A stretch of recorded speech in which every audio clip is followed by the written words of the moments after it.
ma'am. Good morning. So today we are going to discuss our assigned topic, and that is about reproduction of non-flowering plants. So when we say non-flowering plants, ito yung mga plants nga dili siya ga-produce og flowers, fruit, ug seed. So sila yung hindi namumulaklak. But it depends pa rin sa type sa non-flowering plants. It's because napoy uban nga non-flowering plants that is produce sila og flowers pero dili sila ga-produce og fruits og seed. So napoy uban nga ga-produce og flowers og fruits but dili ga-produce og seed. So it depends of non-flowering plants. So focus ang discussion na to about sa kung paano dumami or paano nagpaparami yung mga non-flowering plants. So, the non-flowering plant na siya two types, that is the spore-bearing plants and the cone-bearing plants. So, first, let's discuss about spore-bearing plants. So, when we say spore-bearing plants, they produce through spores instead of seeds. So, first, let's istoryan sa nato kung unsa si spore. So si spore are unicellular na ga-consist siya og single cell, and then one set of chromosomes lang ang ga-possess iya. So si spore is tiny cells that is generally microscopic and require magnification to be seen. So when we say spore, it is a tiny cell. So yes, matawag na to siya nga seed, but na sila differences, na jud sila kalahian. So kay di ba ang seed makita nato, magunita nato, but ang spore is usa man siya ka tiny cells, no? Cells man siya, and di nato makita, di nato magunita. Pero ay hada nato makita siya if magamit ta og microscope. And then why nga unicellular siya, why nga kanang one set of chromosomes lang ang ga-exist sa iya. It's because si spore-bearing plants man is na produce siya through asexual reproduction. So kung mayingon tag asexual reproduction, types of reproduction that involves a single parent producing offspring that are genetically identical to itself. So when we say asexual reproduction, isa lang ka parents ang iyang need para makapag-produce siya og offspring or ihang anak. So kanang kwan siya, example ako, isa ko ka single plant nga na.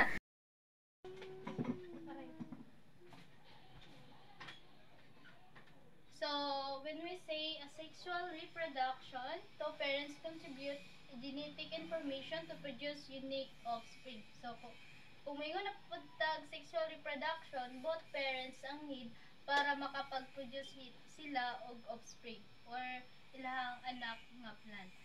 So in my own makaproduce ko og offspring. So nga na siya. So di ba, ako lang chromosomes ang ga-exist sa akong offspring. That's why nga sa pag-produce kay spore, kwan lang siya, unicellular lang siya, or usa lang ka set of chromosomes ang ga-exist sa iya. Kaya ako ra may nagbuhat sa akong own nga offspring. So nga na ang asexual reproduction.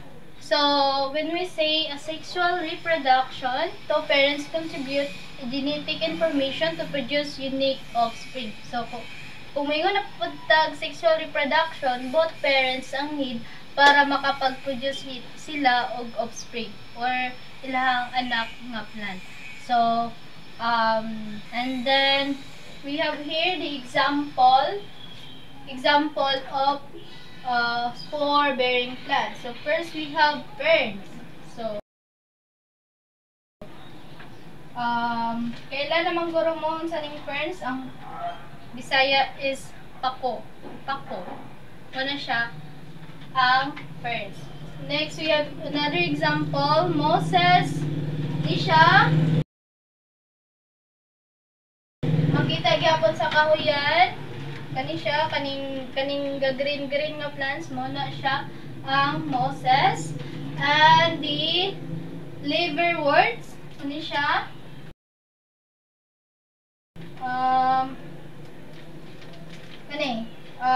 Nakadikit ni siya sa bato, sa mga bato. Yan na siya.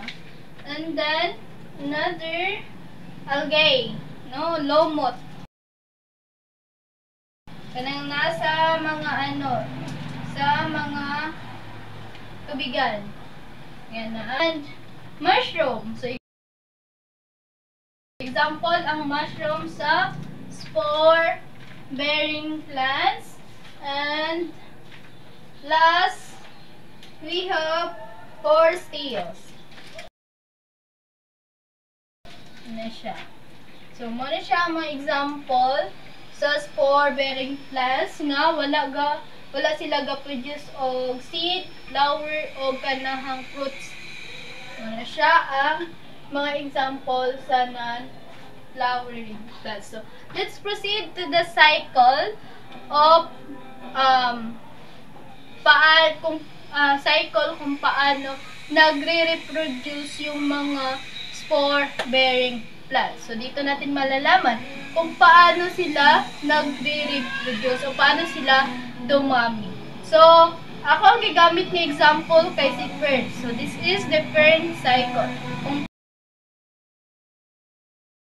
paano siya dumami, kung paano siya nagre-reproduce. So, first we have, diba, this is a fern plant. So, in the fern plants, we have, diba, naay ka ng dahon niya diha. So, ang dahon, datay gitawag nga sorus.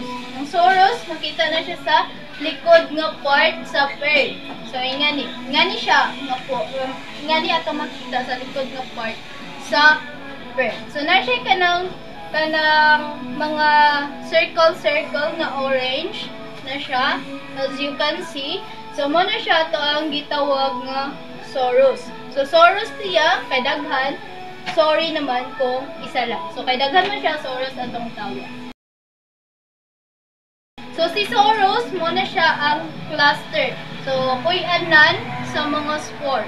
Balik, kung maingon po tag cluster, it is kanang group of things that gathered or growing together. So, muna siya ang kuyanan sa spore.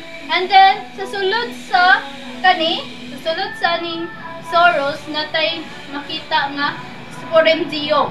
So, isa na pagkaligid. So, daghan sila, sporangium. And then, sa sulod sa sporangium, diha nga part where the spore is nare-reproduce. So, sa sporangium. So, unod sa sporangium, mauna ang spores. Ano siya? And then, yung spores, no? Pag yung spores is kanang madala siya sa hangin, sa bagyo, sa mga animals, ingana. And then yung spore is mapadulong bitaw siya sa kanang yuta nga moist, kanang basa-basa, medyo basa-basa nga yuta. So it is kanang pitke na siya nga lugar mag-reproduce yung spore. So ang spore matagay siya sa atong moist nga yuta, and then magde-develop siya into gametophyte. So, gametophyte. So, si gametophyte, na-develop siya, ang spore ni siya, na-develop siya into gametophyte. So, pagkadugayan po niya magtubo nga rhizoids. So, si rhizoids, kaning daw ugat-ugat sa, di ba, pa-heart shape man si gametophyte. So, sa ubos nga part, na yung form nga rhizoids. So, kanang murag ugat-ugat niya. So, si rhizoids ang mag-help na siyang mag-absorb sa mga food, sa mga water, sa mga nutrients para sa development ni gametophyte. And then, si gametophyte is kanang, siya,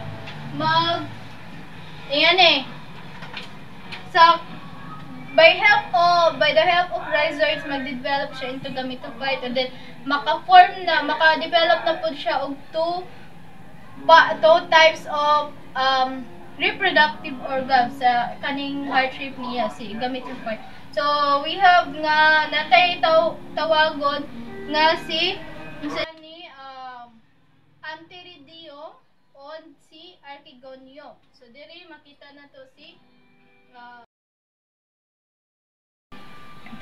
Antheridium, muna siya ang male, iridium, diri siya nga part. So, bus nga part, muna siya ang male.